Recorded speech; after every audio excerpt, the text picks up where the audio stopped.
Well, I want to welcome all of you today. Today is going to be a very, very special time. This is one of those subjects that I feel like has been very difficult to address for many different reasons. And it's a subject of cancel culture. And it's a buzzword, it's kind of like trauma, or it's like, gaslighting or virtue signaling. We use these words, we hear these words, but what does it mean? And so I have an expert, and he's not just an expert as it relates to, ministry and so forth like that. This is an expert when it comes to conflict. And when I thought about this subject of cancel culture, the core issue underneath it is an issue with being able to confront people and be able to deal with conflict in a healthy way. And I find that most people in and out of the church struggle with conflict. And if there's a time in our society right now, this is kind of one of those watershed moments where we are not dealing well with conflict. We don't know how to deal with conflict. We don't have the skills. And more than anything, we kind of freeze up.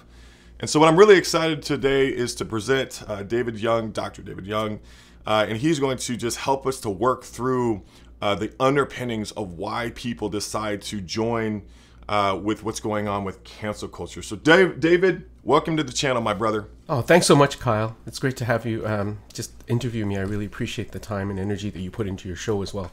I've seen your materials, so thanks a lot. It's an honor. Yeah. So why don't you introduce yourself and a little bit of your backstory?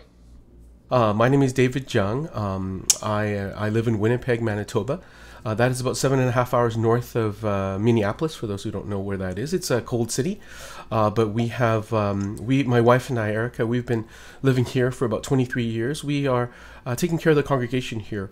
So I have multiple roles. I work as the lead pastor here, and as well as I do secular work specifically around workplace management and conflict resolution, specifically mediation, but also some organizational health, because oftentimes that leads to unhealthy conflict.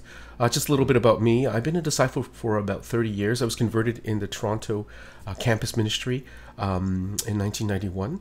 I was a very young man at the time. And so somebody just reached out to me, just old-fashioned cold contact, invited to a Bible talk. I studied the Bible. They kind of dealt with some of my broken background and helped me to find Jesus, for sure. I was looking.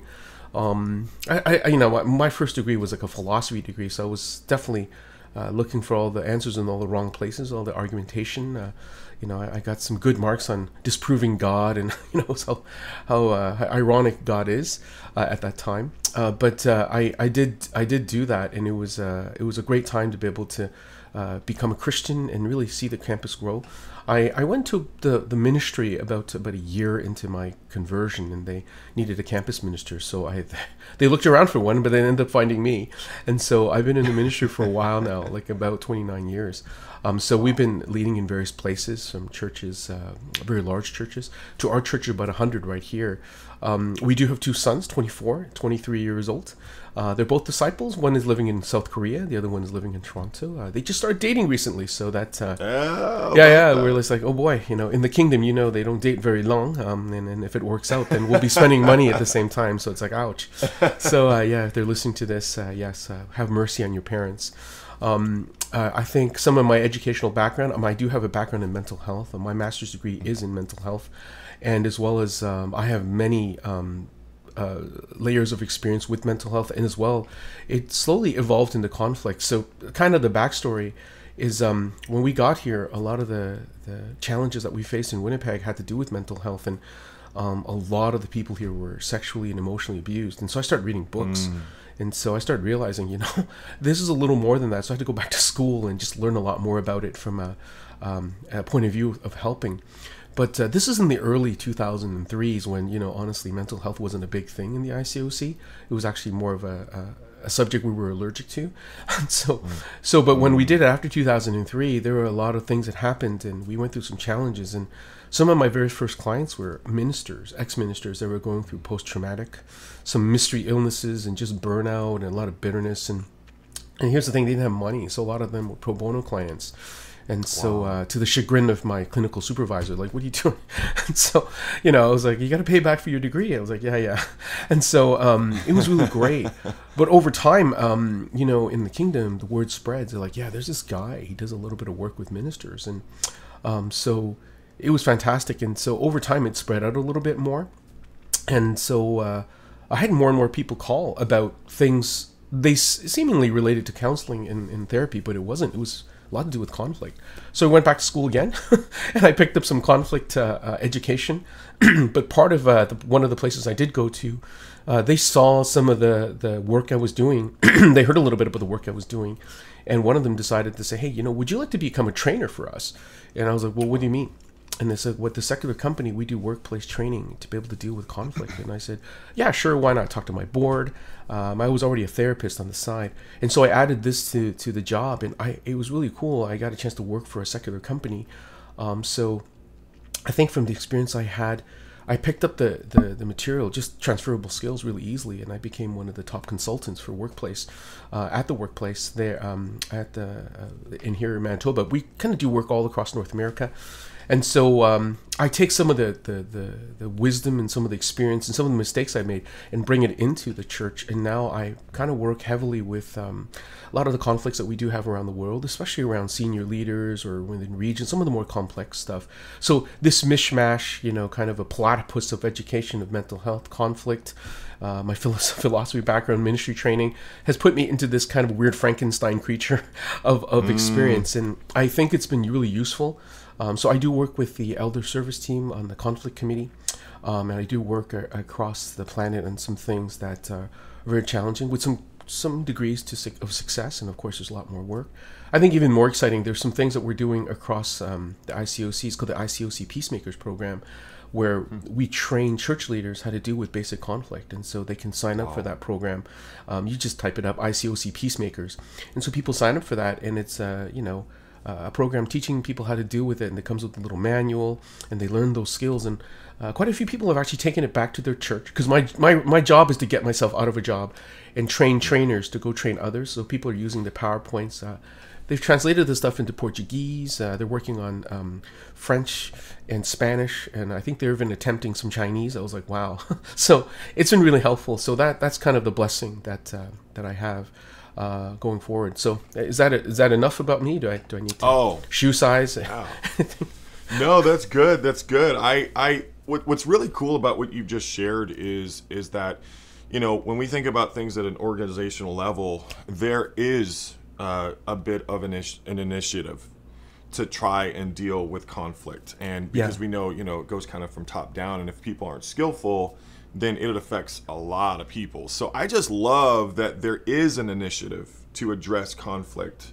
And in the fact that you are also someone who works in a secular sense, I think that kind of builds a little bit of equity and trust as well. Mm-hmm. It does. It brings experience for sure.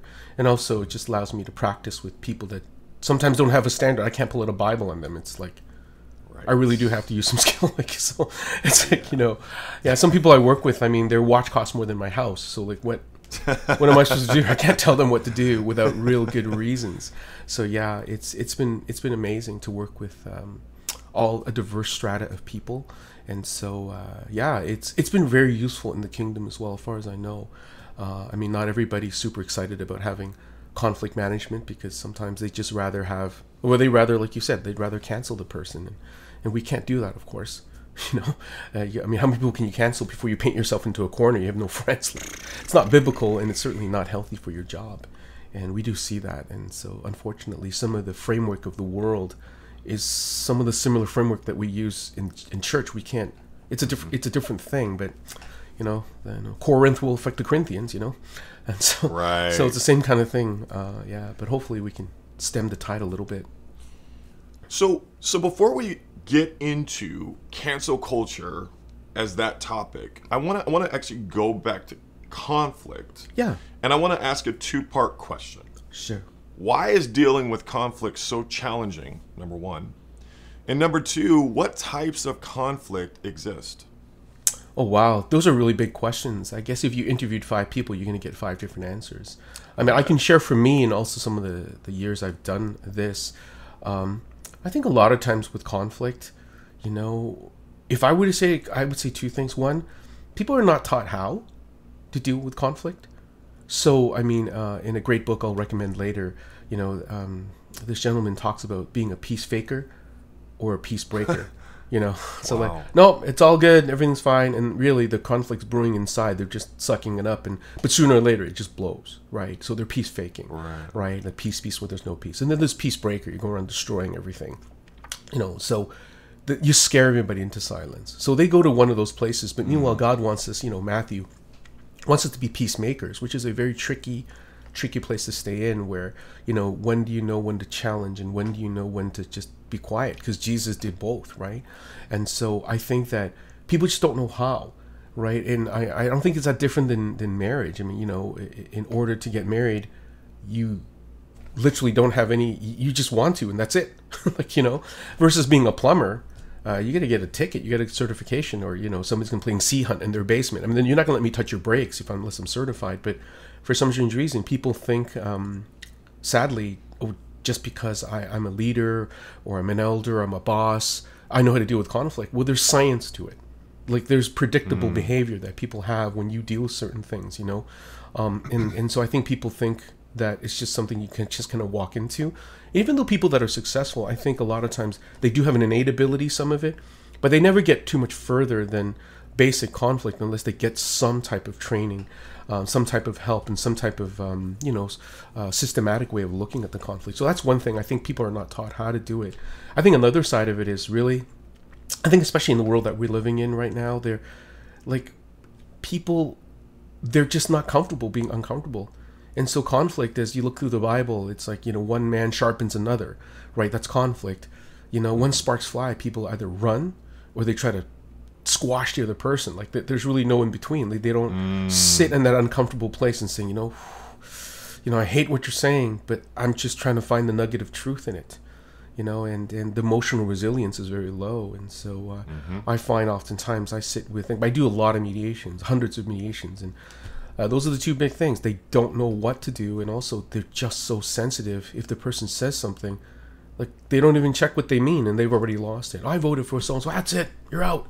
Like, do you even know why they voted for that person? Like, you don't even know, right? Because I already know. Like, well, then what it is they do what I call mind reading, which nobody can do, right? But they're like, well, I know exactly what you're saying. Or, you know, the famous one, we've been married 30 years. You should know what I'm mad about. 30 years doesn't give you mind reading. Right, so unless I'm missing something at my 30-year mark. But yeah, I think those two big things for me, I found that you know, in the workplace, that those are our money makers.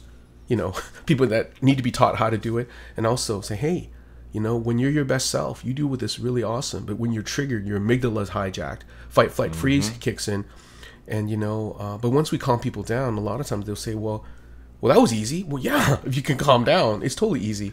And so I think that's like that for everywhere, you know. I liken it to like a movie theater. They build enough exits for everybody to get out if you're calm. Because if you're not, right, everybody rushes to the same exit, and the people can stay calm, look around, there's 3 empty exits here, we can get out. Well, the same thing with conflict. And, you know, I mean, to be honest, I mean, I know way more than I do. So if I'm in a fight with my wife or an altercation, like, I throw out my degree, I throw out everything. You know, then when I'm calmed down, I'm like, oh, what was that all about? It's kind of like debt. Everybody knows what debt is. Don't spend more than you have. I don't need an MBA for that. Yeah, but I don't do it. Because the new thing comes out. I'm like, I got to buy this. You know, yeah, so, I mean, I think you know that, Kyle. It's just, you know, if we could keep our emotions in check. So yeah, I mean, those are the money makers usually, you know, for us. It's like, well, there's probably gonna be 2 big problems right there. And so types of conflict that you talked about, I mean, a lot of times, I think the big thing is people sometimes mix up interpersonal conflict when they really have an intrapersonal conflict. Okay, so break that down for us. Like let's say I'm having a big fight with someone, but they remind me of my dad. Well, the person's not my dad. I haven't worked it out with my dad. I'm never going to work it out with them. Or even, you know, you get married and, you know, one spouse is trying to work it out with another spouse. And meanwhile, they're just trying to work out some of their trauma, as you're a specialist in that. And meanwhile, they're not responding to the person. They're responding to some type of reaction from before. And so how do you help them with that? They got to go back, right? And so a lot of times we'll see it in workplaces. We're like, you know, I don't think this person has a real problem with this person. I think there's something else going on. And oftentimes they'll need extra support that other person cannot possibly. Because sometimes the people they have issues with, they're dead. Like, what? Right. What do you do then, right? And so I think identifying some of the true issues what's going on. And so I think those interpersonal conflicts get mixed up for and then the interpersonal conflict gets mixed up into systems, and the whole place gets messed up. Sometimes you can find one individual that can really cause a lot of damage because of their intrapersonal issues. And of course, the most extreme of that is workplace violence, lateral violence, active shooters. I mean, those guys don't just come out of nowhere, right? You know, I mean, they didn't have a coffee and a bowl of Cheerios. I'm going to decide I'm going to do that. And there's a lot of story. And so you can catch it in conflict early. And when you see it, then you use the right tool, the right modality to deal with it. And meanwhile, it's not interpersonal at all. It's intrapersonal. And so those are what I find that some of the big conflicts lie. You know, but I think ultimately, if you had to boil it down, we all have needs, and we're need-meeting creatures. And when I don't have a need met, I can do it right or I can do it wrong, expressing that need. You know, if I don't do it right, I mean, it's going to come in all kinds of ways. You know, even people, when they do the most destructive things, they think somehow it's going to meet a need of theirs. And so conflict happens when I have a need of you and you don't meet it. And here's the even tricky thing. If I don't know what it is and I expect you to meet it, and I don't communicate it to you, but I still expect you to meet it, well, there you go. Like, it just, like, there's no way to meet that need, right? And so, I mean, I think that's some of the basic things. I mean, in the Bible, it's very clear. You know, there's issues where people they need something from this person and they don't do it right. And then they go attacking, killing, you know, they're doing all kinds of stuff, and they don't even know what they really need. But sometimes somebody's sitting them down and say, hey, is this what you need? And they're like, yeah. And then, well, you know, the way you're doing it, it's not going to get it done, right? Right. And they're like, oh, but I do want to meet the need. Like, I do, but I got to convince them of that and convince the other person to let them know that too. I don't know, does that kind of answer the question a little bit? It does. It does. One of the things I want to dig into just briefly is I love this intra-personal conflict versus inter versus systemic. And the reason why I think this is important is because this is a great lead-in to setting the framework to talk about cancel culture. Because cancel culture oftentimes is kind of this systemic conglomerate issue. Yeah, it is. And so what ends up happening is, and I'm guilty of it, I kind of just want to put myself on the butcher block just for a moment and say, in the last year, there have been several situations in and out of the church that I have been drawn into the orbit of system. And then what happens is I'm not even curious or in touch with what's unresolved in me. And so when I'm dealing with system, there's kind of this transference thing going on. Yes. And I just love this idea of intra-personal, which is within myself, and then we have inter, which is between another person. And then again, we have this system. And I think without that understanding, a lot of people might just be running in circles for a long, long time. Is that kind of been your experience? Yes, absolutely. You know, there's intergroup and intragroup as well, where there's a whole different system of things where if I'm an evangelist, right, so I'm part of a group. And if somebody's mad at the system for somebody else, something they did 10 years ago, so they're mad at all leaders. Well, right. And so I'm part of the group they don't like. You know, it's not that different than blues and the reds, right? If you're a red, but individually you're fine with me, but the minute I walk in that, you know, the blue parade or the red parade, next thing you know, I'm an enemy. And so oftentimes by the flag you wear or the t-shirt you wear or who you voted for, immediately your whole being gets labeled that way. And so I'm against your group, period. You know, Kyle's okay, but those people, they're not okay. Well, you're part of those people, but it depends what you mean by your affiliation could be very loose. It doesn't really matter, right?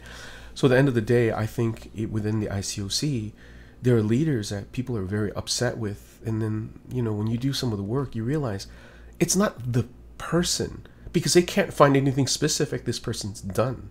It's what they represent. And they represent a system. And so by punishing this one person, they're thinking erroneously most times they're punishing the system. Right. Meanwhile, this poor person's like, I wasn't even there. Right? He goes, yeah, well, it doesn't matter. You're part of them. What them? Who's this them? Because you know, everybody thinks we have a central organization. We really don't. There's no one person. It's not like the Pope. You can go find the Pope. Like, there is no Pope. There's no police force. And so, you know, Davey, you need to fix that. Like, the whole system? Like, where would I get that power? Like, what do you mean? And so they won't let it go until, even through explanation, they won't let it go is because some of the hurts are so deep. And they're trying to punish or exact a pound of flesh from the specific brother or the specific sister, but meanwhile they're so far removed from the original event or the original trauma or unresolved trauma that there's no way for them to fix it, because they don't have the power to, they don't have memory. And of course, something that happened 15 years ago, the details get foggy, but the emotions are just as strong. What do you do with that, right?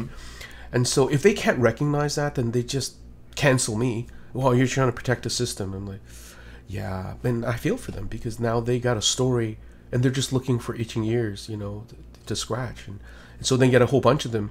It's funny, there's a passage in Acts 19 where they were having a riot in Ephesus. And there's this really cool passage that they're running around, like people are shouting one thing or another, and they said most didn't even know why they were there. So a lot of times in cancel culture, if you ask specifically, so why did you cancel the person? Because they're bad. But why?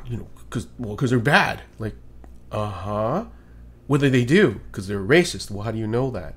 Like, look, you're part of the system. You're trying to protect them. See, all of a sudden, there's no more conversation, and then I'm out, right? So I've had that happen a lot. I'm like, okay. And so until they're ready, bro, I can't have that conversation with them, because they're not ready to use, they're denying everything. Like, there's no conversation. So using logic's not going to work. And so until I deal with their emotions, for sure. And that's where the mental health comes in. So, to try to shift my own curiosity from, like, what's wrong with you, to, okay, what happened to you? Like, what happened to you? And so I think that's the heart of a lot of the conflict. They're going to the wrong sphere of what's happening, trying to deal with a system issue, and meanwhile they're dealing with this intrapersonal thing within their own little church of 50, right? And then a lot of them, the young ministers, that's a young minister killer. They just said, I didn't sign up for this, right? And then you get a whole traumatized church, and the whole church is talking about that, and this poor person's like, I am out. I'd rather go work for IBM, right? Because at 5 you clock out. You're done. Like, nobody's chasing your family now. Nobody's attacking everything you're doing. It's like, yeah, I mean, if we don't deal with this, it's going to really hurt our next generation, for sure. And it is already doing that. Does that help? One of the things that, and this where we're at right now is actually a really good place. I recently did a poll for my Patreon audience. And one of the big things that came out, the two biggest categories, really kind of revolved around church hurts, and it's an enormous pain point for people. And here's the thing, like, so let me talk brain just for a moment. We're dealing with the part of the brain that doesn't ask for permission. So when we get traumatized, trauma gets things to go together that shouldn't go together, right, and things that should go together get broken apart. Yes. So sometimes I think what happens, and I see this with rape survivors, trauma survivors of different ilks, is what happens is that when people are separated from the situation years later, the way their brain captured it, and it sort of gets stored in their body, there is no safety. In other words, the conflict continues to travel with the person. It's unresolved. And one of the biggest myths is that time heals wounds. Yeah, absolutely. Or trauma. And the problem with that is that we know that trauma is different. It's a distinct type of suffering. It has incredibly durable effects. So something that happens at 5 can affect you when you're 55. The reason why I think this is important is because when people come to a church setting, some sort of faith setting, one of the biggest things that they're trying to do is they're trying to attach. And I think that when I became a Christian, one of the things I realize now after I've studied attachment, which is a big part of conflict and cancel culture, is I actually didn't know how to attach. Sure. So I come into this setting and, sometimes we love bomb people or whatever it may be, but at the end of the day, we can mistake an intensity for intimacy, right? Yes. So for me, when I didn't understand how to attach, the projection stuff it just started. When I, and the reason why I'm bringing this up is because when you were talking, I'm going to really out myself here. When you were talking, I got triggered. Now, let me tell you why. It wasn't you. It was something that I recently understood about myself. So when we're talking about system and all of that, I have had a little bit of that hair trigger around system, and I at times have had that, inner critic that has done some of that dance. Well, what I realized recently, and I'll probably share a little bit more about it at the end of the interview, but it goes back to a touchstone experience. Touchstone experience is kind of the early entry point of a trauma experience. And so I had a situation happen in high school with someone. It was an adult, it was an administrator, and it involved protecting the system. And I did that as a sophomore in high school. I was a 10th grader. I was 16 years old, and I got co-opted into becoming complicit into protecting the system. So in the last year, when I started getting triggered, I didn't realize that it went back to that touchstone experience. And this is a great example of what we're talking about when it comes to interpersonal versus inter versus system. In other words, I have this reactivity, right? Because my brain, I did get traumatized in high school. I got horribly bullied and so forth. Long story short, when I get called to become specific around what's wrong with the system or whatever, all of a sudden, you know, it's kind of this emotional scholarship. Sure. Or I become very emotionalized, or I become very competitive or whatever, but there's no substance because it's really primarily based in an emotional experience that is unmetabolized. And that, I think, continues. Like, so when I look at this, and you're the expert, but I think all the interpersonal, unresolved, unmetabolized stuff feeds the system, and then the system, you know what I mean? It seems to be reciprocal. Is that your experience? It is. And I think that's why when we walk into a conversation and you hit on something really huge is, you know, I mean, that this might be something that not everyone's going to be agreement with, but I think every minister, because of the nature and the culture of our movement, they should be trauma informed in terms of their training. Absolutely. But if they don't, and they're like, what's going on? You're like, well, dude, you just hit a hairpin like area where it's just, but you didn't realize, well, what's wrong with them? I wasn't part of that. I know, but that's all about you. But what about them? And so I use this term, like I call them eyeball people. Like, you're very sensitive in certain areas. And I mean, even if I meet you, I high five you. I'm not going to high five you in the eyeball, right? Because that's stupid, right? You know that because it's sensitive. Well, but how can I tell when someone's sensitive? And how can I suddenly pull a Jesus where I was just like, you know, Nathaniel, he didn't fight Nathaniel back. Nazareth, can anything good come from this? And Nazareth is, wow, that sounds like trauma. It sounds like somebody who has some real bad issues with somebody. And he said, you know what? He was a true Israelite. I appreciate you speaking your mind. And he was like, what? Like, what happened there? Very, very informed about, there's a story behind everybody's behavior. But of course, it takes an incredible amount of self-awareness, an incredible amount of self-management, and the right tools to be able to handle that. Because if not, that single interaction, as you know, can set off the whole relationship. Yeah. And then now it's like, I can't trust this person. They're part of the system. It's like, oh, wow. And I've seen a lot of brothers and sisters roasted because they just, and once again, going back to the original point, they're not taught how to look for that. It's not hard, you know, especially if you're looking for it. Like, you know what I'm saying? Like, it's kind of like looking for Waldo.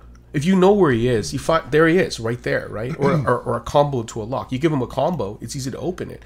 Yeah, well, I mean, you're not looking through every number, but I think a short, tiny training course for as part of the curriculum of trauma informed, especially, you know, but of course, if we don't acknowledge trauma, why would we need to be informed? You're like, well, that's half the problem, right? You know, we moved on, our movement's fine now. Yeah, you think?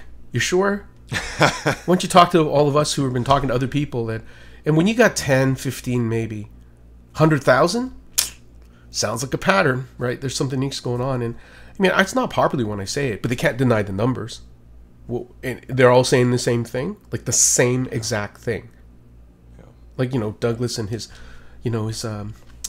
podcast on bullying. I mean, you know, I got canceled quite a bit by a few people, but you can't deny it. Spiritual bullying, there's some stuff going on. I mean, I've heard it more than once, right? And so if we deny that stuff happened, then we're not going to train people to deal with something that didn't happen, right? Like, you know what I mean? How does that work, right? And so as you and I do work, we know something went wrong, and it was systemic. It wasn't just one or two people, right? And so, I mean, I've been in ministry 30 years, believe me, 29 years. You know, I know that way of doing things because I couldn't remain in the ministry if I didn't know that way. And so as being a victim, but also a villain in all this, I know, right. I'm not saying I got it all, but I get it to a certain degree. How important is it for us, you know, people who either have a platform or a leader, understanding our reactivity, our intrapersonal issues? Yeah. Because it's almost like if we're not careful, we can do a reenactment thing with people that we're leading, and how damaging then does that become and gives the church a black eye, right? So I think for me, the reason why I kind of put myself out there is because well, people can see when you're trying to put up a front, number one, but also I think we can build some equity with people if we kind of put ourselves out there and say, look, I'm also at times a casualty. I get caught up. I love what you said earlier about I know more than I do. And you have a really good one. And so, yeah, I know all this stuff about conflict. I'm a therapist. I help with trauma. But I had some situations this week where I got triggered like crazy. That's right, because you're human. And my impulse was to cancel. That's what I wanted to do. I'm like, you know what? I'm not going to surround myself with people who are toxic or whatever. And cancel is, and I want to kind of slide into this for a moment now. This idea of cancel culture is attractive. It seduces people. And I'm wondering in your mind, and you can respond to my previous comment if you want, but as we transition, why do you think cancel culture is so rampant right now? Once again, that's a huge answer, huge topic for sure. I mean, people do it for all kinds of different reasons. Because I've seen it in one way or the other where, getting back to the original question about how we as leaders, the thing that I preach and teach most is curiosity. If somebody is approaching you and they're just, normal is a weird word, but if they're not acting like 90% of the population would, just to something non-triggering, you talk about contribution or evangelism or discipling, and they're really reacting to it. And instead of saying, well, they're just unspiritual or whatever, that's what the Bible says. Right. I stay curious. Okay, whoa. Something's triggering you. It may not have been offensive, but you were offended. And I'm going to be curious. Right. Okay, can you tell me more what's going on? And then you almost have to retranslate. When I say discipling, that doesn't necessarily mean the harsh, mean things that you heard before where you were just, defrocked and your identity was smashed. Like that. And every trauma possible. Now it's spiritual trauma. I don't mean that. And to build that, can we have conversations like that with every single person? It's going to be hard for everybody. But the thing about it is, if you learn how, it's much quicker, and you identify the issue quicker. But also, I think the more people that are dealt with, they get a chance to go kind of re-evangelize for you. No, you know what? It's not the same as before. When they said the word discipling, that's not what they mean. Because we want to take those words back. Evangelism is a good word, right? But we use it as a tool in a bad way for success. So that's one thing. I think if leaders are really working on their own ability to just control their emotions just for a little bit, not for very long, but just a bit, to be curious and ask what's going on, they will solve a lot of the initial that will lead to much bigger fires if you don't deal with this, right? And then you get categorized into the group of people that didn't listen before, or didn't consider that someone's, everybody's sensitive, right? Like, they didn't consider. It was, it's selfish at the core, right? It's selfish ambition when you're just running over everybody, I think getting back to even cancel culture, some of the main reasons I see people cancel culturing at times is what you're saying. It's like they can't handle what the person said emotionally, so their only tool at the time, it's very black and white thinking. It's like, I'm going to cancel. That's it. Like, I'm out. I don't want you because you're triggering me. I don't want to handle this. I don't want to deal with this right now. So they click them off. They block them. And there's so many million ways to cancel. That's one way. It's self-protective, right? Because I don't want to deal with this. I got enough stuff in my life. We live in this world where it's, I got enough stuff coming my way. I don't need this extra person. And so I've seen people cancel family members, people they've known for 30 years. It's interesting, you take you years to build a house, but with the same hammer, you can smash it in 15 minutes, right? It's that's the thing about it. But from a Christian lens, are we not supposed to become all things to all men? What that means is even irritating men. Even people that will try to scratch you, right? The whole, friend, do what you came for, allowing them to kiss on the cheek. It's a very challenging thing. I think the other side of cancel culture too is that not only is there an intrapersonal thing, I don't want to deal with this anymore, but also I think there's a side of it where it's a little more dark because some of it's a little hypocritical, where you don't even know what the person is really saying without exploring. And then one of your big complaints is they're not listening to you. I know, but hold on here. They're not listening to me. I'm not listening to them. And so because I have a click, I can cancel them. Now, I'm not saying you don't cancel people because they've done something heinous, like a Harvey Weinstein or Bill Cosby situation, okay? Like, there's enough evidence to say this is not cancel culture. But I think it brings us to the third thing. Well, if the system's not dealing with it, then people want their power back, and they want to deal with it. And so they cancel until they get their message across. But some people that are quote-unquote, and when I say innocent, I mean they've done something wrong with no intention, but they had big impact, and they got canceled without ever a chance of redeeming themselves. That's not very Christian at all. Right. How many times should I forgive my brother? No, got canceled first try versus, 7 times, right? Where, that person's racist. Well, the difference between intent and impact, right? Their behavior doesn't necessarily denote what's inside. Now, if you do it enough, somebody might say, hey, no, I think maybe you're racist here. You do it enough, but that one time, depending on how critical it was, is it okay to pull a Jesus and say, okay, can we do a redo for a second? I think we do this in marriage therapy. If it gets so bad, say, can we just pause and let's try that again? I've actually had clients walk out of the room and walk back in again. Can we try having this conversation starting from scratch? And it usually works better because now they're like, okay. And so do you get second chances? Yeah, you do. And I'm wondering, as disciples, before we cancel, are we curious? Are we able to see that there's so many times we've been canceled, but we weren't, because somebody gave us a chance to explain ourselves? Because who's their best self all the time, right? And you're going to say something honestly that is not going to be right. And now, bro, phones are everywhere. They capture that one moment that defines everything about you, right? That's ridiculous, right? And I mean, if I did stuff when I was a kid. Thank God there was no phones, and because I would have been canceled, things like, But I thinking about it, is it Christian? It all depends. So I don't think it'd be cancel culture anymore to hold someone to account for some injustice because they're so powerful in the system. So the masses get the power to deal with this person. I don't know if that's cancel. That's more of holding them to justice. But cancel, to me, oftentimes is this unjust way of giving this person no chance to explain, no chance to repent, no chance to at least saying, me culpa, I did it wrong. Like, is it okay that I'm human? But I think sometimes the even darker side is a lot of people cancel them because you're jealous of that person. You want to take them out. They're rich and they're powerful.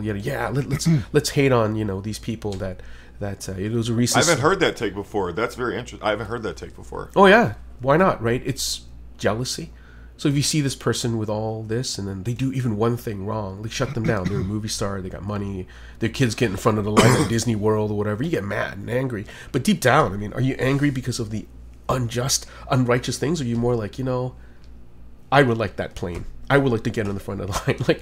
And so people, they'll know where they're going to admit that. But I've seen it when the deep heart of people get canceled. It's because, it's revenge. It's vengeance through and through. And they'll wrap it in righteousness. They'll wrap it in this, but at the end of the day, I mean, how many people in the Bible wrapped it in theology, wrapped it in, we're just trying to do good for the people. Meanwhile, no, they were jealous of Jesus.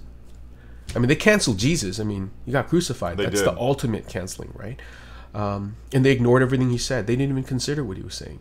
And so at the end of the day, I think if you're a Christian, you will be canceled somewhere. It's easy.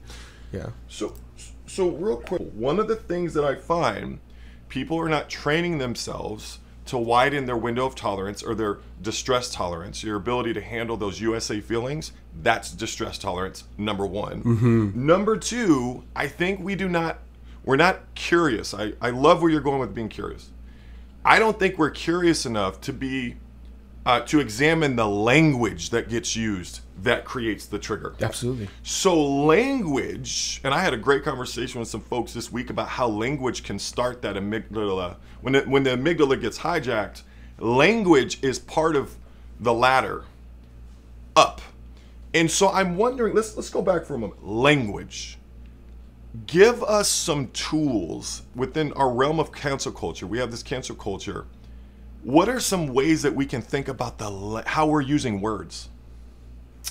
That's an interesting thing. I know when I've dealt with this, and it takes, especially if you're a person, like if you're a therapist, you have different tools because you're already disconnected in a way.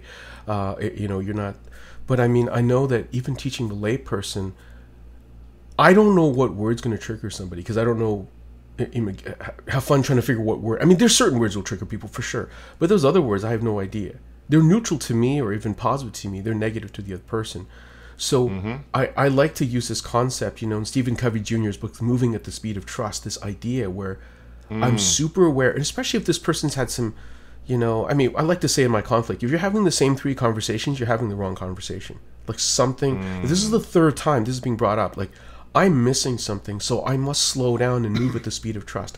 Because if I don't move at the speed of trust, I'm going to pay trust taxes later.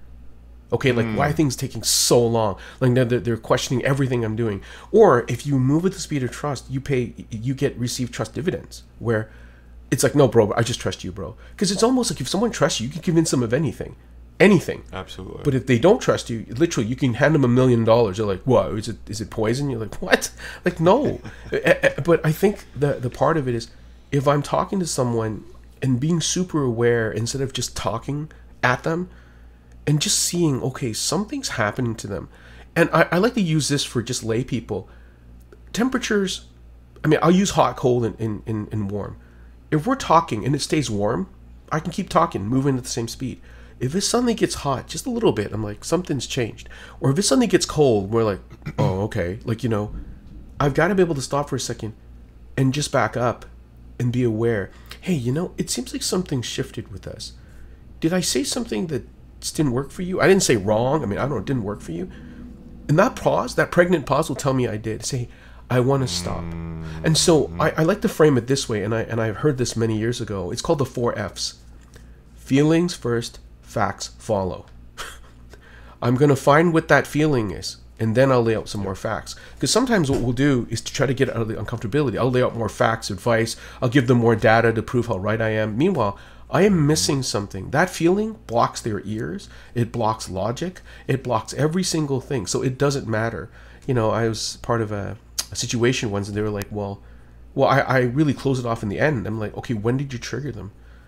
I think the conversation got cold about halfway through, and I said, that's when you lost them. If you didn't pick them back off the trail, you're driving your wagon down the trail. You've lost this person halfway through. And so you're going to say, well, they should have heard the last part. No, they didn't. Like when we're amygdala hijacked, the first thing you're worried about is the bear that's after you. You're not worried about all the little nuances, right? It's survival, the worldly psychology is called lizard brain kicking in, right? And I'm like, well, it's God's way of saying, I don't want to be eaten by a bear. That's just not what.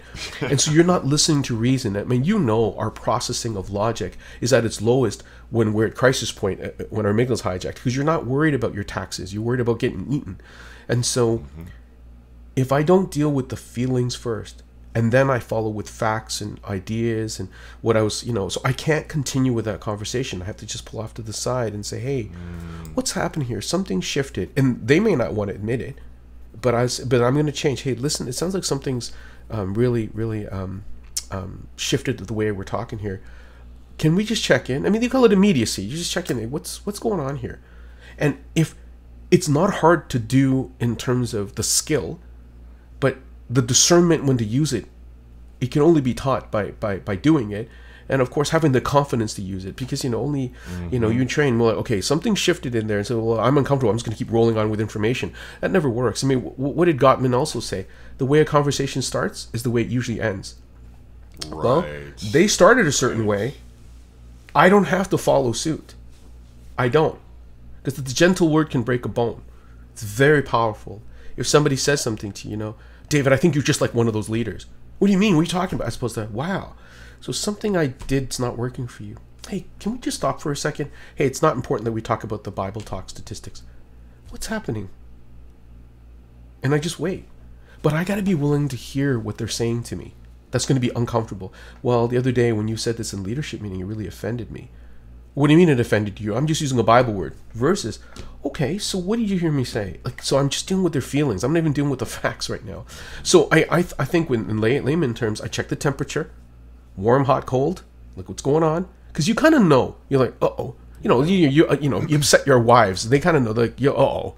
Something went off road here. Like, what happened here? And I can't spend the whole entire time trying to figure out what I did. It's best to ask them, okay, what did I do? Could be a myriad of things. Or what did somebody else do that reminds it? Like, I don't know. And then I check in. I got to deal with these feelings first. And a lot of times, more analytical people, feelings, like, whatever, just get over it. Yeah, sure. I bet you I can find something that triggers you. Even as analytical as you are, Thank you. Something triggers you. You watch, man, that ice cream cone you lost in your kid. You know, it's like everybody's got one of those. And so no, you can't find it. You want me to try? I bet you I could. And so at the end of the day, I think those two tools that I teach people to, that curiosity piece. What's happening in the temperature of the conversation? What feelings going? You know, you heard it, name it to tame it. I'm trying to name it. And over time, they'll see me as a source of reason and calmness. But what if you could teach other people around their lives to do that? Hey, when I'm getting triggered, you can see it. Can you help me to do the 4Fs? And so I'm not full-time therapying them, you know, like I don't want to do that, right? Mm-hmm. So it's not adult adoption. I'm bringing them to my house now. They're sitting down and talk to me. But if you can train the average person to do that, in the same way we train people to study the Bible. When I say this guy's at L&D, you know exactly what I mean. What if I say, hey, bro, did you try 4Fs? 4Fs. You know, I did not try 4Fs. I just went on with a bunch of facts. See? How'd that work for you? I'm like, right. And so oftentimes the wisest and intelligent people, once their emotions get kicked in, that's it. It's over. But if we don't pick it up where they left the road, I think so. It doesn't even matter what word I use. Because can you imagine trying to find all the words that trigger people? We'd have to use the whole language. You know, let me actually throw a couple out. Yeah, sure. BLM, MAGA, privilege. Sure. Fragility, being racist. I could go on and on. Stop the steal. And the reason why I think this is important is because in my practice, I actually started to have to bring what's going on in current affairs into the therapy room, because what's happening is people are absolutely affected by politics now, and that's now a part of what affects people in terms of their anxiety. I had people on anxiolytics. And is it related to the 2016 election? Sure, absolutely. And it got even worse in 2020. So there are words that, so for example, when I am talking to people, Ben Barnett has done some great research around racism. One of the things he found in his doctoral research was that when you use the word racist, typically dominant culture shuts down. It's game over. So you have one or two things, right? This is why I'm saying language sets people up for success or failure. It's like you set children up to lie or tell the truth. Yes. Most people think they don't even know that. But when I'm talking to someone, I know that there are certain words that are culturally spring-loaded.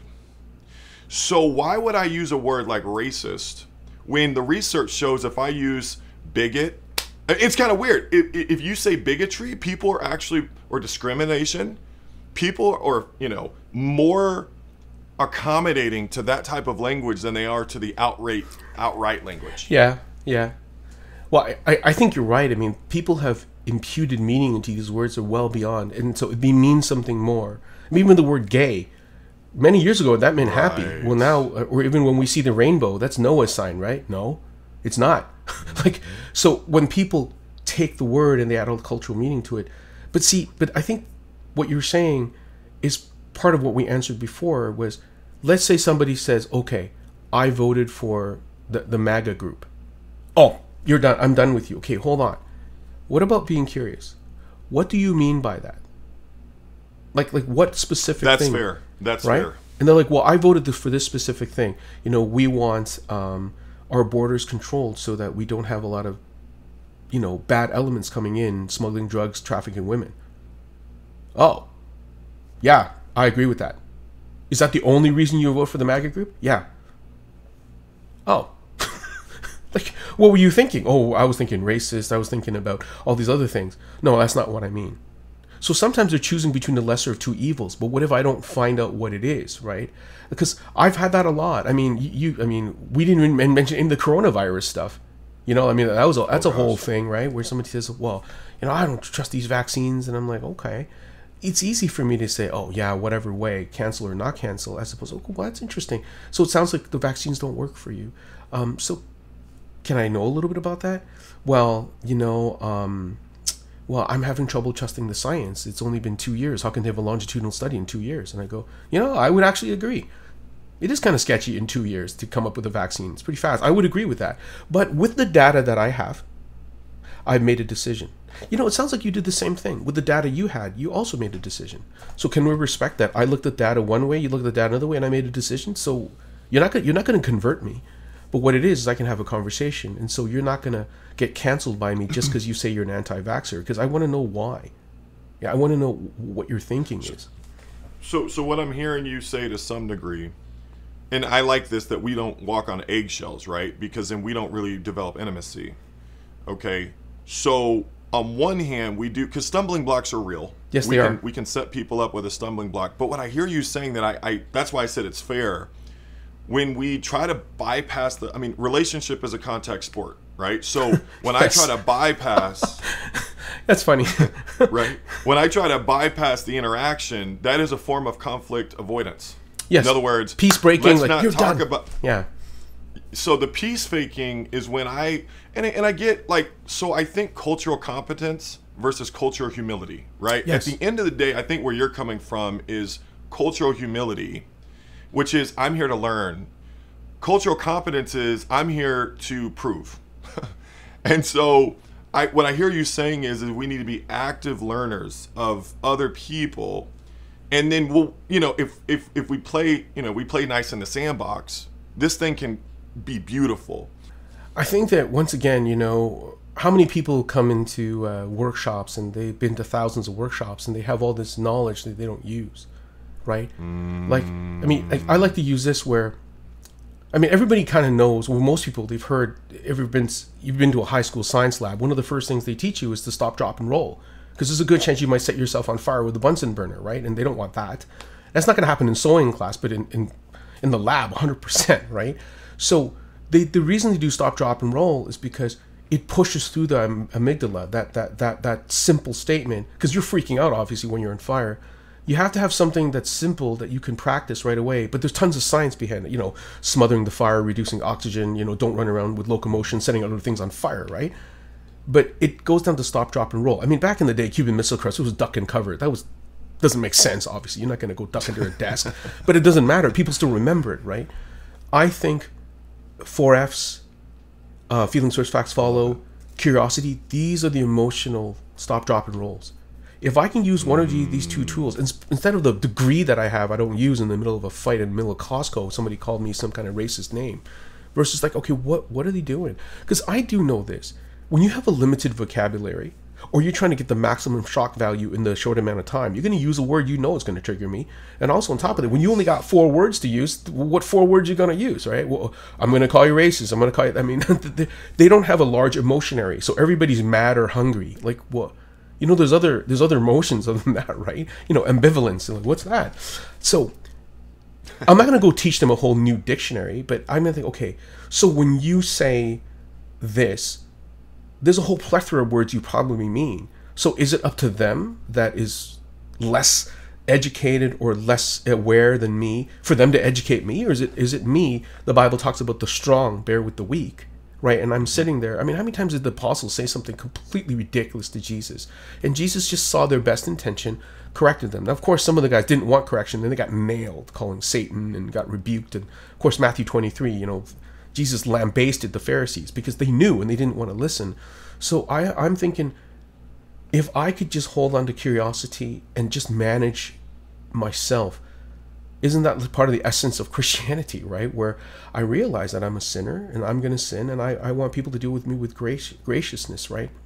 And at the time, when I see how people don't deal with curiosity, you can see it right away in a conversation. The person just checked out, cancel them, they're done.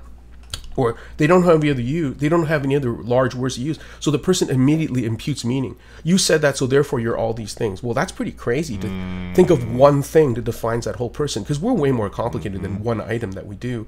So oftentimes I'm not going to address the inside of what I don't know about the person. What I can do is address the behavior. That thing you said was racist. Not you're a racist. There's a big difference. Because whenever somebody says you're a racist, there's I got Mexican friends, I've got a lot of black friends, I got a lot of Asian friends. Oh, yeah. You're like, yeah, but then they do this political posturing versus, okay, no, I'm not saying you're racist. What I'm saying is that thing you said about going to Africa, that can be racist. Do you deny that? Now, some will deny it, even though it's on video. What are you going to do with that? That's a mental health issue, right? That's something else. Intra. Okay, versus someone says, I did say that. Well, you're going to have to clarify what you mean. You might have to backtrack now. But that's much better than saying you're a racist. It's because they're going to defend that racist without ever holding them. Like one great like a speaker, his name is Jay Smooth. He said, "If you steal my wallet, I don't care if you're a thief. I just want my wallet back." Okay, so I don't care, because I don't care. I'm not worried about the racist conversation. I'm going to worry about what you said, what I can prove, what I can videotape, what I can show the court. This is what happened, right? And so at the end of the day, it holds them accountable to what they said and did. And maybe after 10 or 15 of these statements, they're like, you're starting to swim like a fish, look like a fish. You're saying you're a duck, like it's. You're having a hard time. I'm having a hard time believing that. And so I think that's one of the essences of conflict, where somebody says, that brother's being disrespectful. Can you give me 3 examples?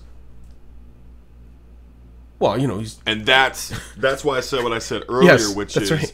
That emotional dilemma of, I felt disrespected and I can't put it into words, which, and not to interrupt you, part of, and this isn't a caveat that's saying, hey, this is a excuse. But part of what trauma does is trauma kind of affects the part of the brain that doesn't have words. So when people are most triggered, the part of the brain, the Broca's area, that's responsible for speech and articulation, that actually decreases in neural activity. That's right. When we are reliving. That's right. And you know this from Body Keeps the Score or whatever. Yeah, but yeah, most that's of right. our audience, if you haven't read it, so my ability to articulate, depending on how I got damaged, may be decreased. Now, that's different from someone who has become rigidly committed to one perspective, and that rigid some trauma intensifies that, but trauma sometimes, it's not the whole story. It intensifies sometimes something that's already there. That's why I tell people there's a difference between a stubborn heart and a stubborn wound.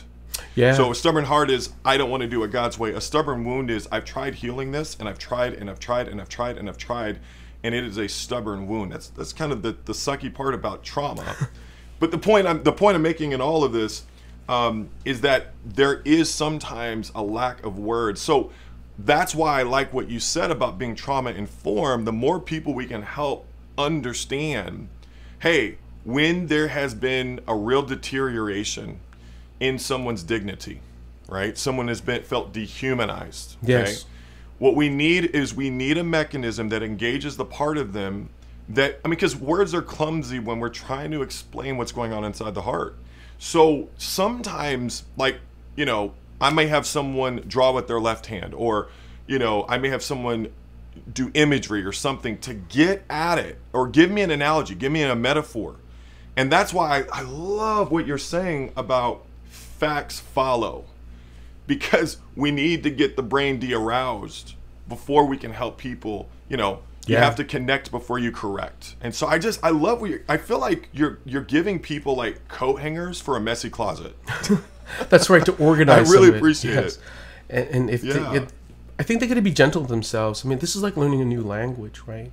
How to do it. But if you can train the simple tools, and they walk away with curiosity, walk away with understanding that there's so much more to this story. If I can just manage that initial reaction, they'll see how most conversations go well, because sometimes they have nothing to do with you.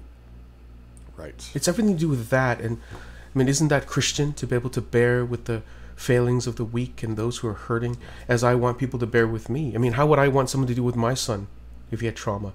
Would I want them to shut them down because of their own insecurity? And leaders that are not self-aware, they don't realize the relational impact that they're having, and then they go up front and they say all kinds of stuff, and next thing you know, it makes all the other leaders on the defensive, because they don't know what to do, right? How do I defend a statement I never made, or I don't even believe in? But I'm part of the. Wow. I got the T-shirt. What am I going to do with that, right? I can't. So it's my affiliation. I got the T-shirt. Yeah, I got the leader T-shirt. I've got affiliation now. I'm just like all them. But I think the thing about it is to try to deal with every single trigger word or every triggering thing. It's like teaching all your kids every lie to watch out for. Well, no, teach them the truth. The lies will expose themselves. Right. You teach them a tool of being curious. Because in North America, we're a very telling culture. Because we're, big stuff. We tell people what to do all the time. In our churches, we walked over to other parts of the world telling them how they need to do it. Your church needs to be led like this. Yeah, but you're in a collective culture in a completely different context. Let's lead it like an American church. Well, of course it's not going to work. It's a whole different thing, right? And so we're used to telling people what to do. Well, that changes the way we listen. If I walk in advising, telling people what to do, curiosity is the opposite of that. I'm finding out what it is that I've done, what it is that you need, what is going on, and then I get to decide, right? So I have a question. I have a question about that. Of course. Is basically what you're saying, and I want to go to the next question after this because your time is precious to me. Is what I'm hearing you saying about curiosity essentially that when you're talking with someone, that your mission is to connect their dots versus trying to connect your own? Yeah, it could be both, actually. I'm trying to figure out, I like the way you use dots. Do I have the same dots as you? And if we do have the same dots, do we configure them the same way? I mean, I use this analogy all the time. If you don't have the same dots, you're not going to get the same picture. Okay? But even if you have the same dots and you order the dots different, because the key to those kids' drawings or adult drawings, where you connect the dots, the numbers have to be in the right order for you as me. If not, you're going to have very different pictures. You have a tarantula like at a Christmas tree. And you're both right. So I'm trying to figure out, do you have the same dots? And on top of that, what emphasis do you put on the dot? Okay? You know?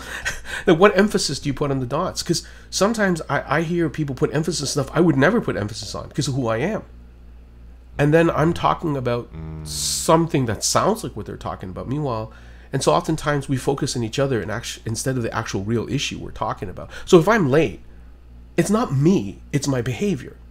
Okay, so let's talk about how do we deal with late, right? Versus deal with you, right? Because I'm not late for everything, right? You know, just for that specific situation. So how can we deal with this? How can we communicate? But if not, you know, you disrespect, you're just like your dad, you're like, oh my, and then I'm off, right, to the races. And so we're connecting dots that don't exist, dots that are different, ordering them differently. And then, you know, like I said, they're money makers for us. Okay, can you show me what dots you have? Show me, wow, they're very different dots. Okay, and a lot of, oh, is that what dots you have? I didn't know that. And then that aha moment makes them go, oh, we weren't talking about the same thing, but you sure got mad about it though.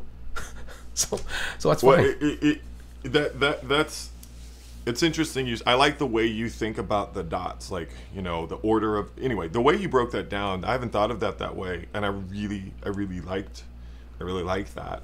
I think so. Let's move to the last question, which is, how do we set healthy boundaries with people, and then what scriptures do you find to get misinterpreted regarding healthy boundaries? And of course, I got Cloud Townsend boundaries up there. I mean, boundaries in marriage, sure. boundaries. Like, but I think at the core of cancel culture is that there is an inner dilemma around boundaries. So let me go psychological for just a moment. So when we think about what we call ego state work, or the ability to have the same amount of pressure on the inside of a person as the outside, essentially I have enough self to be around people who are not like me, because there's this urge to merge, as we call it.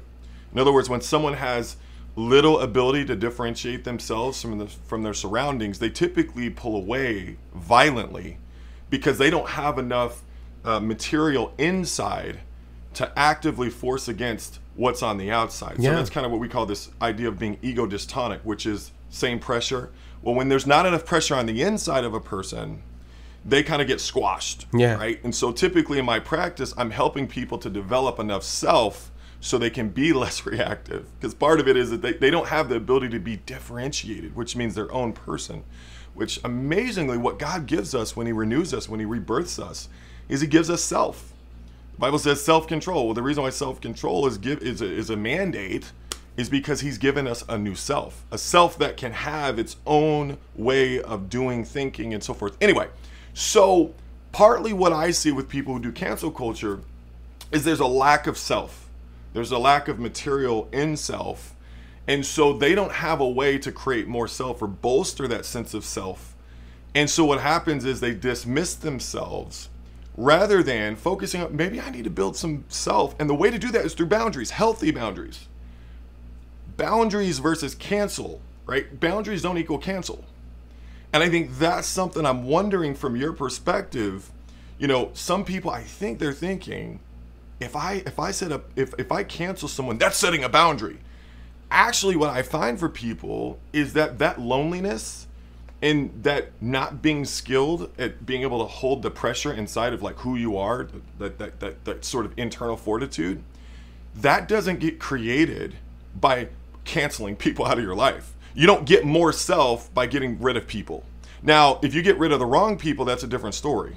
But I find that most people are fixated on over identifying or identifying who wrong people are, but the process of developing self so they can go back to those communities. Because here's the beautiful thing. I'll just say this one last thing. Now you got me on my soapbox with this. When you have enough self, you can operate very well in the world. And I don't mean self in terms of the secular, like pop psychology, bad psychology. I mean self in terms of that, like the thing that God gives us when he renews us. And so setting healthy boundaries is something I kind of just want to give you the microphone with that. I kind of just said my spiel with it, but help us to understand how to do good boundaries and how to use the scriptures to do good boundaries. I love what you said. I mean, certainly, from a therapy point of view, I love what you said about self too. It's not this idolatrous self, right? I mean, I go back to the scriptures, there's multiple scriptures that talk about, all the way from the Old Testament definition of loving God with all your heart, with all your mind and your soul, but also loving your neighbor as yourself.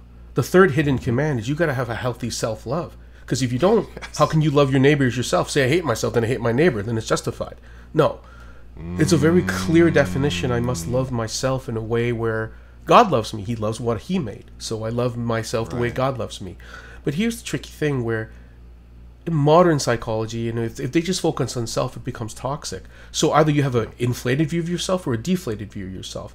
Oftentimes when your ego is easily deflated, it's because he was too inflated in the first place, right? So, I get that. I'm like, hey, okay. But I think that if you had to center it all from my point of view, is that I don't want to think of myself too much or think of myself too little. Because ultimately, this might sound like such a simple solution. What does God think of what I should do? So versus, I'm going to cancel this person. Okay. When you say cancel, do you mean never talk to them again? Never give them a chance to repent? Like they're done? Because that doesn't sound Jesus-like, right? Versus, I'm going to cancel, meaning I'm going to draw a boundary where I've heard someone, I forgot who said this, but think of that person living in a chaotic world of sin and mess. And I'm living in a world where I'm trying my best to be righteous. I'm inviting them over into my space. I'm not going to sit in their space. So the person called it backing up, facing forward. Instead of just turning around and walking away from them. I'm going to pray for you. I'm going to love you. I'm not going to rejoice in your evil or anything bad that happens to you, which is hard because sometimes you cancel someone. You just want them to fall. You are like, ha, look at you, right? At the end of the day, I think that the self has to be defined by, well, what would God want me to be like? Because the Bible talks about this self dying to be like Christ. Christ's in us now. And so the things that I don't want to do, I do. And the things I do want to do, I don't. But what if we reverse that where things that God wants me to do, I do. And the things that God doesn't want me to do, I don't do. So I'm getting my marching orders, even for myself, from God. So if God says, love your enemy. Nope, I got to cancel this person. They did this, this, and this. See, but the thing about the Bible, it's so simple but not easy. Love everybody. Yeah, like, sir, surely, God, that's ridiculous. You mean everybody? Yeah, everybody. So agape love is God loving our enemies too. Not the love that, it's just for me. I only love my brother, right? And so at the end of the day, I know that when we define ourselves by God's standard, because here's the alternative. If I don't define myself by God's standard, I define myself by my standard. Right. But that makes me look in the mirror and I'm looking at God, which scares me because I'm looking at me. You know what I mean? Like, wait a minute. Like, can you imagine believing that I set the rules and boundaries and I'm the final answer? When I look in the mirror when no one's around, I really know who I am. I'm weak. I'm messed up. I may not admit it, but then I'm getting insecure about my own God, which is me. Then I get to defend it. Cancel. Knock this out. Do this. Do this. Versus, okay, I really messed up here. But what's God say about this? Well, you know what? You're a sinner. That's what's going to happen to you. Okay. What if I did really great? Well, you're still a sinner because you're not going to stay on that mountain forever. So I think as a Christian, I can deal with who I am because God says so, whether I'm in a mountain or in a valley versus it changing. And I know that's the hardest thing to do, to differentiate yourself, even from my self view of self. It's God's view of self. Look at Paul, his evolution of who he thought he was. And he changed, and even at one point, God had to give him a thorn to keep him humble. And that humility had to do with a balanced view of who he is. He was the worst of sinners, yet he preached like the bravest of righteous. You're like, which is it? Well, he's both, right? And so the Pharisees had such fragile egos that even they couldn't see right, and so they were questioning where God was when God was standing in front of them. And so I think that as a focus of Christian theology and counseling, it's like, look, you need to develop that self-boundaries, differentiation, not get enmeshed with stuff. I get it. But at some point, that's not the end of the journey. The end of the journey is to be able to go, what does God want me to be? Who does God... Like, so if God's okay with me, why am I freaking out about what everyone else thinks? Even more importantly, why am I freaking out about what I'm thinking even? So I may have a too high view of what other people think, but oftentimes, this is a little more hidden. I have a much high view of what I'm thinking. Like, why is that? It doesn't belong. It belongs what God thinks, right? Because sometimes even the Christian therapists get a little bit mixed up, and I do, and I'm like, oh, wait, what am I doing? What am I building this person's self-esteem? It's okay to build a self-esteem, but in the end, they still have to define the way they feel, the way they act, their sense of identity and worth from Jesus, right? If they don't do that, then they're going to buy stuff, eat stuff, go sleep with things that should try to validate themselves, right? And meanwhile, you're like, well, buddy, so you can see it. People that have everything, quote unquote, they're still killing themselves. Like, why is that? It's because there's something missing in that. They're still not happy inside, and they're not joyful. So, that's something, there's a few books that say this, but, even long ago, I think only in the 20th century, we started realizing that the problem wasn't self-esteem. The problem is the self-esteem's too high sometimes, where we think too much of ourselves, right? And so at the end of the day, that's kind of like, one person's view from what I've studied about it is God's boundaries, not mine. And then when I make God's boundary my boundary, all of a sudden it works. Because no matter how it works out, I'm still doing God's will. So it didn't work out for me. It doesn't matter if it didn't work out. It didn't work out for Jesus. He held the boundaries. Look what happened. He got killed, right? But he still felt confident that he was doing the right thing because it was God's thing versus, I was successful, but I didn't do it God's way, and I'm still insecure. Like, why is that? Yeah. At the end of the day, we need a healthy understanding of self. That being said, when people are developing psychologically, they can miss developmental milestones with how self forms. Yes. And then they come to the church and they're looking for developmental repair. Yes. And if the church is not trauma informed, or, they look at mental health as only secular, or, we should, do, basically nouthetic counseling or whatever, then this idea of self gets squished. Yes. When I look in scripture, you talked about love God, the Shema, love God with all your heart, soul, mind, strength. That is like maximizing self. And it's through the lens of scripture versus a lens of popular psychology. Yes. And that's what I get where you're coming from, but there are a lot of people who have submitted themselves to people who they trusted. Like you said, if you trust someone, you can make people do some crazy stuff. They do. Trust. We've seen it in history. Yes. Well, the issue then is if people feel like they have been scarred, and there's quite a bit of scar tissue around how someone taught them how self works and what self is, then I think some people feel like the only option they have is to cancel, because they need a baseline, they need a reference point. And I think the danger, and I think where you're talking about is very true. I feel like I'm pointing a lot today. Sorry, guys. Let me bring it in. I'm not pointing at anyone. Sorry. That we can get into trouble, and this is what Cloud and Townsend talk about, or this really good book, When People Are Big and God Is Small. And I would recommend that book. And when we become the reference point, one thing I would say is your shame gets trapped. Yes. Like, God is the only person who can relieve you of your shame. And the shame is about identity, right? Not living up to the image that we bear. Regardless, we need somewhere to put our shame. And I'm just saying in my own life, when I have tried to be my own reference point, my shame has nowhere to go.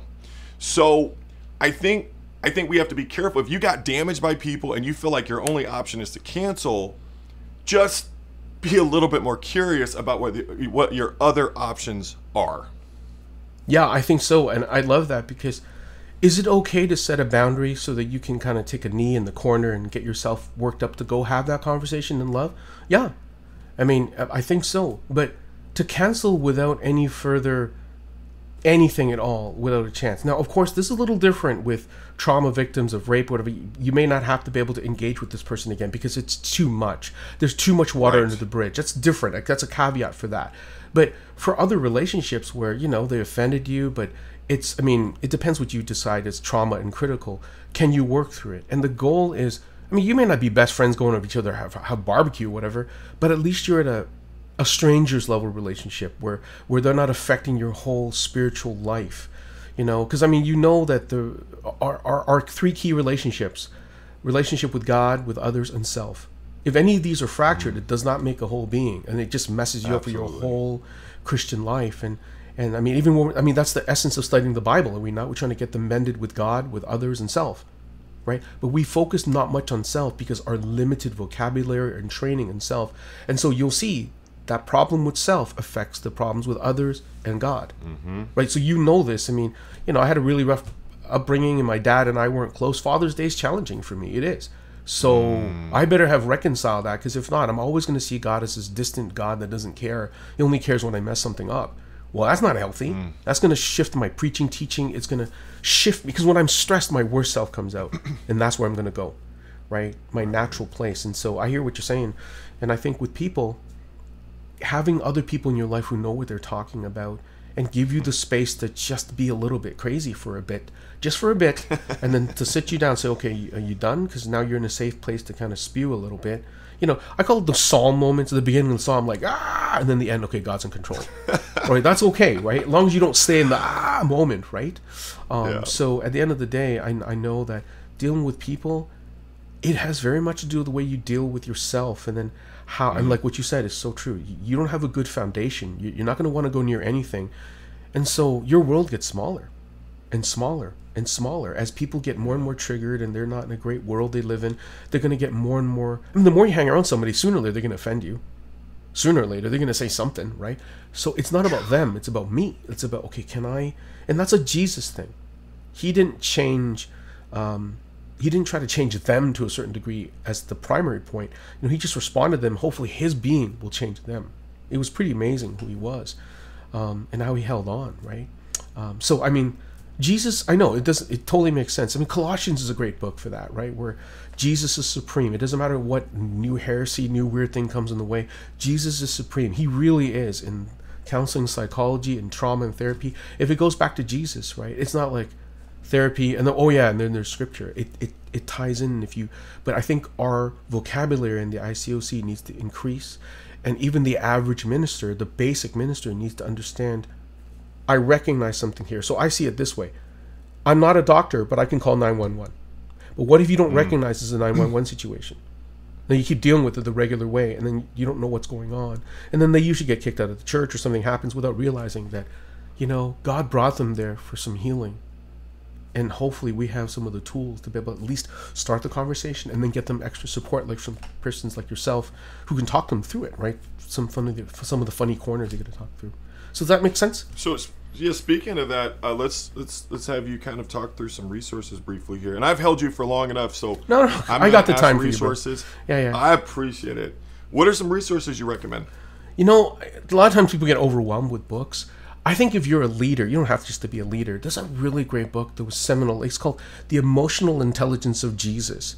It's relational, basically sources for religious leaders. It's by a guy, I mean, one of the primary authors is Oswald. It's a really, really great book. And it shows a whole different side of Jesus that, you know, it's every leader. And I think also Emotionally Healthy Spirituality by Peter Scazzera. I think people have heard about that book. There's a whole series on that stuff. We don't realize, you know, we don't get emotionally healthy. I mean, that's why people need sabbaticals, to be able to center that off. It isn't just going around cruises and eating food and stuff. That's not what it is. There's so much more to it. If they want some practice, this might be one of them. This yes, The Emotionally Healthy Church, excellent book. Healthy Spirituality, Healthy Discipleship. He's got a whole series on it.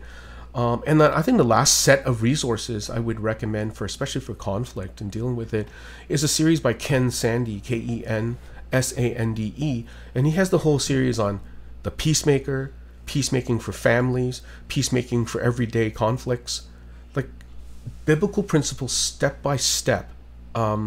Very accessible language. They're not like big books where you're like, okay, what? You need a master's degree to read it or something. It's basic language. And honestly, you can just use it right out of the box.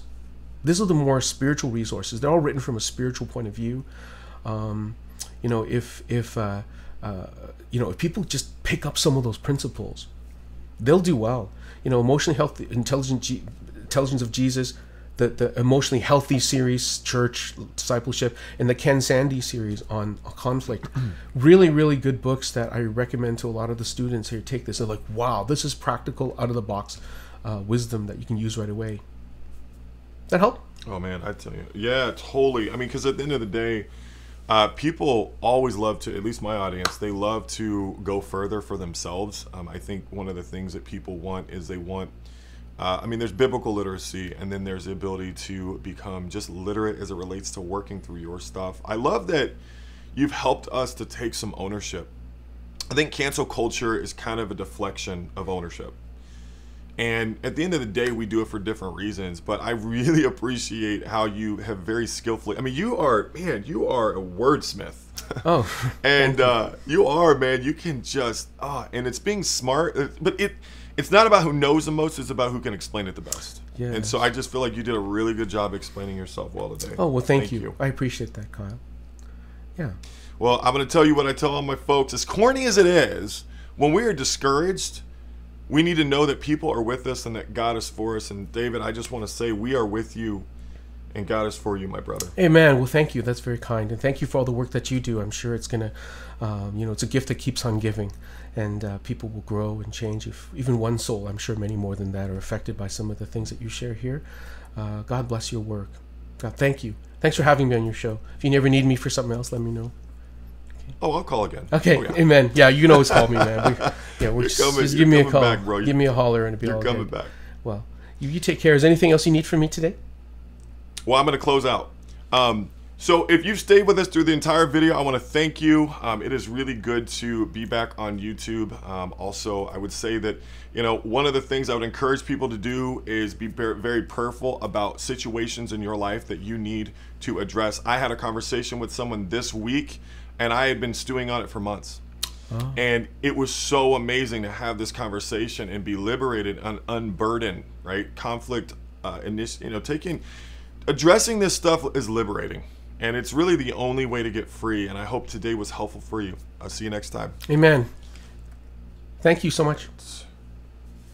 Hold on. Oh, man, that was great. Oh, that was so good.